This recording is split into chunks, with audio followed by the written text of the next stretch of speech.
reggelt kívánok Bristolból, ahonnan ma Murciába indulunk. Spanyolország legalul értékeltebb városába. Egyszerűen az emberek kihagyják ezt a várost, pedig igazi, autentikus spanyol érzés fogadott. Majd ezt fogjuk kideríteni, ha sikerül feljutnunk a gépre. Az utat az EasyJet-tel fogjuk megtenni.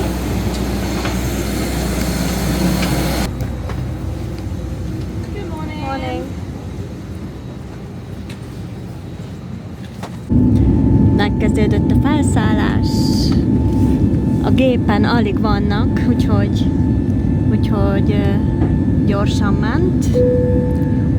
Ha még nem mondtam volna, a felszállástól nagyon félek, annak ellenére, hogy a 432.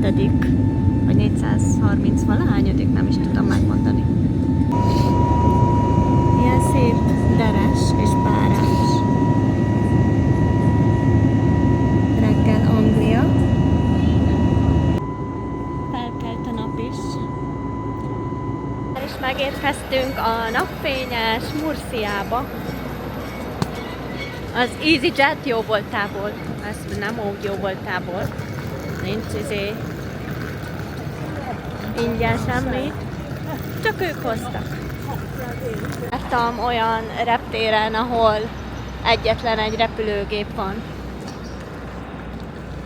Ide Murciába 4 repülő érkezik a mai napon, és tényleg nem tudom megmondani, hogy mikor voltam ilyen helyen legutóbb, és ezt most nagyon élvezem. Mert kicsit a nagy pezsgésből most így elég. És ebből a 4 járatból 3 Angliából érkezik. A miénk a Bristoli, egy Manchester és egy Birmingham lesz, majd később pedig egy Gran Canaria, ami ugye helyi járat. Ez mindösszesen. Ezek után mi vár ránk, nem tudom. Mivel most épp elég holt szezon van, ezért minden repülőgép még hamarabb indult el Bristolból, ami nyári időszakban híres arról, hogy mennyire nem tudnak pontosan indulni a járatok. Sőt, az a véletlen, hogyha valaminek sikerül. Így 1 óra 10 perccel hamarabb értünk a kocsi átvétel helyére, és az automata nem adja ki. De már csak pár percet kell várni, mert 60 perccel hamarabb viszont igen. Most már meg is van a kis kocsink. Seat Arona. Hát, így van. Spanyolország, akkor Seat. Nem szép, de nem baj. Jó lesz. Egy nagyon érdekes helyszínnel kezdünk. Mazarrón mellett lévő egykori bánya helyében. Hát ez manapság már urbex. Ahol a rómaiak kezdtek először bányászni, akik felfedezték azt, hogy itt érc található. Majd utána középkorban hosszú hanyatlás, és a 18. század végén pedig újra elkezdtek bányászni, de aztán 1920-ra nagyjából kisapadta. Közben a telefonom elkezdett kínaiul beszélni, mert megnyomtam. Szóval 1920-ra nagyjából kiapadta a bányászható érc, azóta viszont veszi át lassan a természet, és gyönyörű színeket, marsbéli tájat eredményeznek az ércek, kén, és ezeknek a vegyületei. Most ezt jöttünk rögtön megnézni leszállás után. A kivirágzott fallosz már megvan, amit hiányoltunk Afganisztánban. Eddig csupán az elhagyott épületeket láttuk, és keressük azokat a medencéket, amelyekről látni képet, sok-sok képet az interneten, és ami miatt végül is erre jöttünk. Innen lehet látni, hogy mekkora nagy volt ez a terület, és most pedig a rómaiak által épített és ilyen vízelvezetőt nézzük meg. Szóval ilyen belülről, azaz semmilyen romos. Csak itt pedig láttam valamit.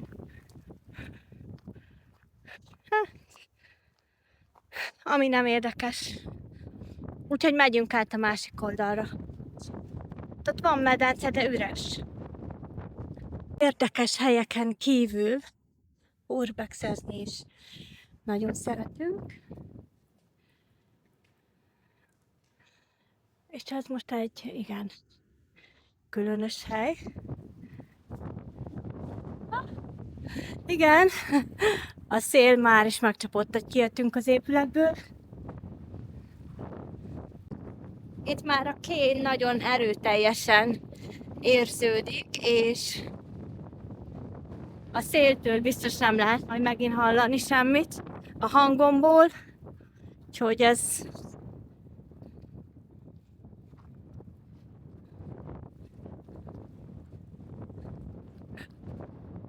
és ilyen szél van.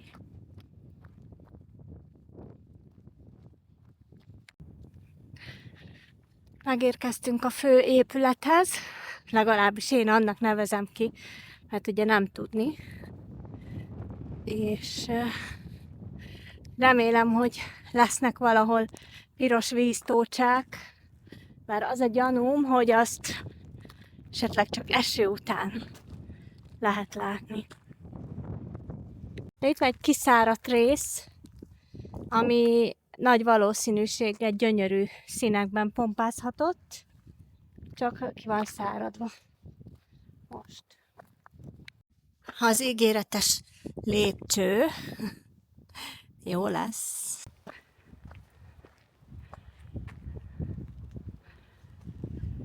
Van egy kút, ami nagyon mélynek bizonyul, és a Tibor nagyon szeret kútpróbát csinálni, ami abból áll, hogy hoz köveket, és meg kell hallgatni, hogy mikor csobban le.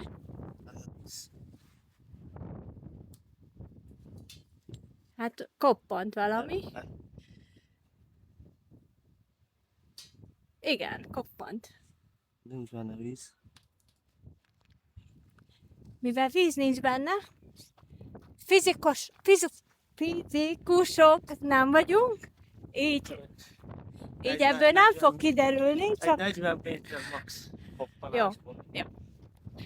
Tibor látom mégis az is ki tudta számolni a test tömegéből és a sebességéből, aminek mindkét része ebben az egyenletben ismeretlen, de ő kiszámolta, hogy 40 méteres volt a kút, hogy legyen 40. Nem vesszük el az örömét. Hát a gyönyörű színes medencék eső hiányában elmaradnak, de megfejtettem a tudatalattim okát, befolyását.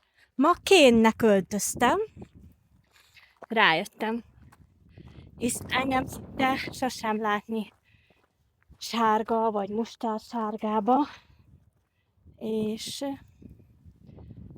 ma pedig, tudván, hogy ide jövünk, a tudatalattim megviccelt, de Tibor is eléggé olyan színű nadrágban van, ami...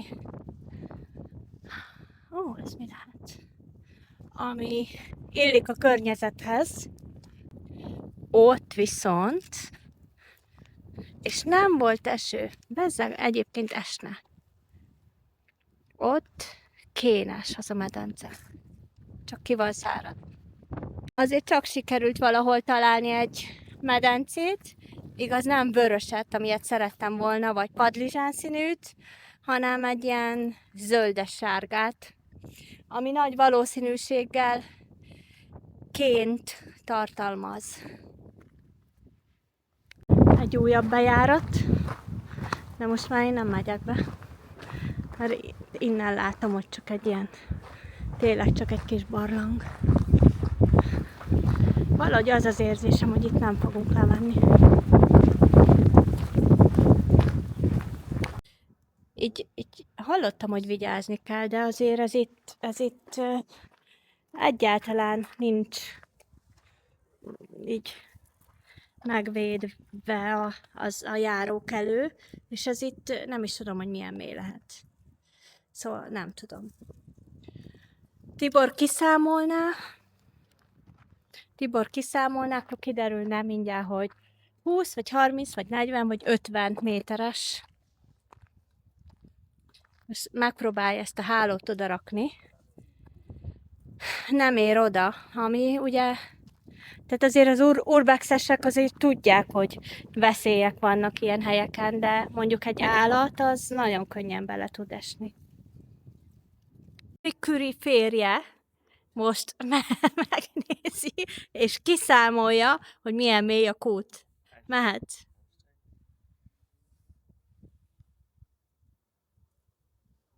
Ez nagyon mély. És ugye nagy köveket dobál, szóval gyorsan le kell, hogy érjen. A fizika törvényei alapján ez az oldalára esett. Ó, még mintha víz is lett volna. És az utolsót?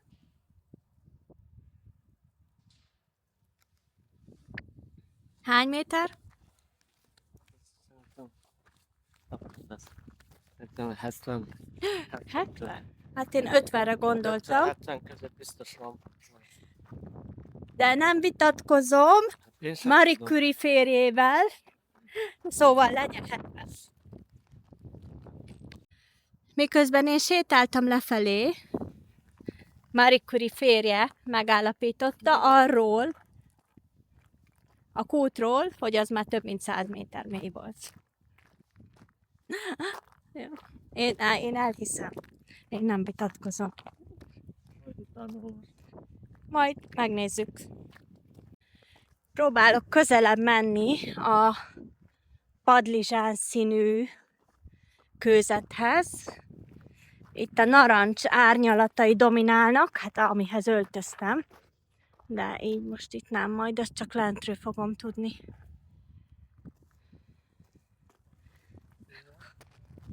De van fekete is.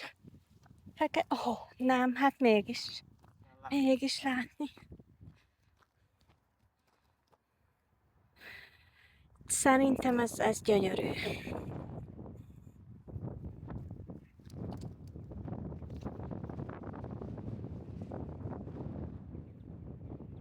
Ez itt egy teknős béka, ami a Tibor szerint nem él. Ó. És tényleg nem, de én meg voltam győződve, hogy igen. Egy búcsú pillantás, és ami még fontos, hogy nagyjából 1 órát töltöttünk itt, de többet is el lehet itt kószálni, de szerintem nem nagyon érdemes, mert most már aztán minden ugyanaz volt. Így van, persze, attól függ, hogyha valaki mélyebben szeretne vizsgálódni, akkor persze, akkor akár egy napot is el lehet tölteni. De szerintem így, mint mi, hogy csak jöttünk, megnéztük, hogy és milyen, csináltunk néhány fotót, arra 1 órát lehet szánni. Látható a gyönyörű padlizsán színű kőzet. Nem tudok átugrani, mert van itt egy nagy árok, de azt elmondom, hogy Marie Curie volt a történelem egyik legfontosabb természettudósa. Kimerhettem ezt jelenteni? Hát kétszeres Nobel-díjat kapott, fizikait és kémiait is egyaránt. És a radioaktivitást is kutatta. Ez a gyárnak az épülete valószínűleg, sőt, biztos, ahol az előbb jártunk, és szerintem megtaláltam az éttermet is, mert az étteremnek is az ablakán az van. És muszáj elmondanom Marie Curie-ről, hogy az életem legelső meghatározó nőszemélye volt, természetesen az anyukám után, mert az ő élettörténetét olvastam el legelőször. Nem emlékszem pontosan, 7 vagy 8 éves lehettem, de akkor mindent elolvastam, amit tudtam. Amit csak kezembe akadt. És az még nagyon fontos róla, hogy az egyetlen ember a világon, aki 2 darab tudományos megkapta a Nobel-díjat, mivel ő és kémia is. Tehát itt egy ember ő mellettünk, de az egy hadsereg lenne. És a legelső nő a világon, aki kapott bármilyen Nobel-díjat is. Úgyhogy aki esetleg nem ismeri az élettörténetét, vagy nem hallott róla, annak ajánlom szeretettel. Ez a híres murciai húsgombócleves, mivel elvitték az étlapot elvitték, így a nevét el is felejtettem.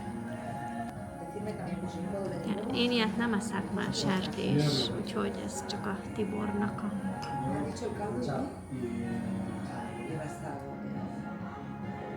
Nem mutattam, hogy ilyen. És hogy milyen, az a lényeg. Aha. Jó vagy nem? Ezt nem kóstoltam.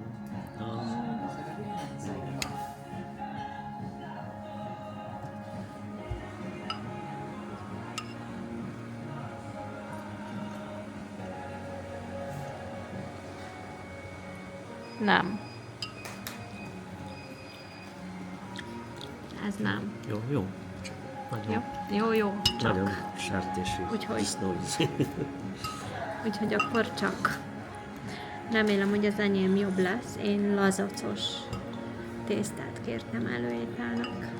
Mindjárt érkezik.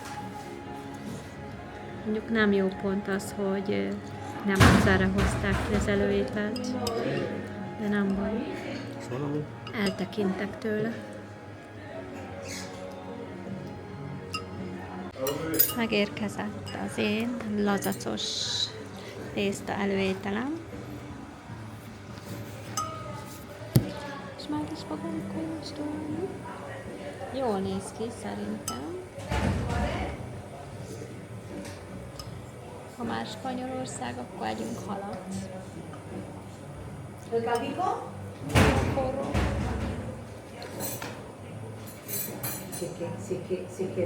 De hogy ez előétel, az nagyon furcsa. Ez nagyjából főétel lenne. Máshol. Ha? Ez a mennyiség.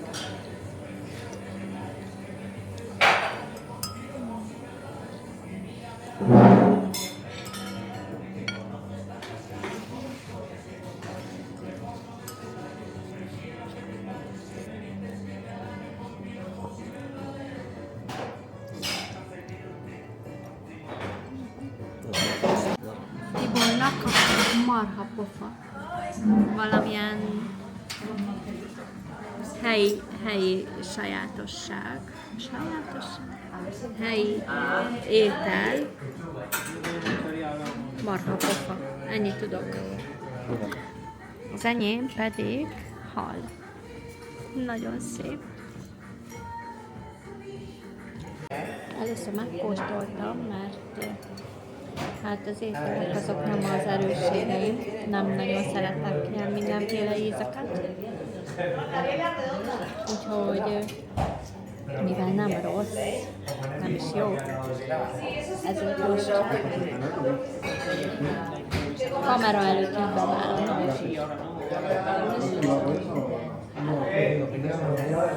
Ez pedig a Tibornak a borjú fejhúsa. Pofa. Szóval hivatalos fordítás, borjú pofa.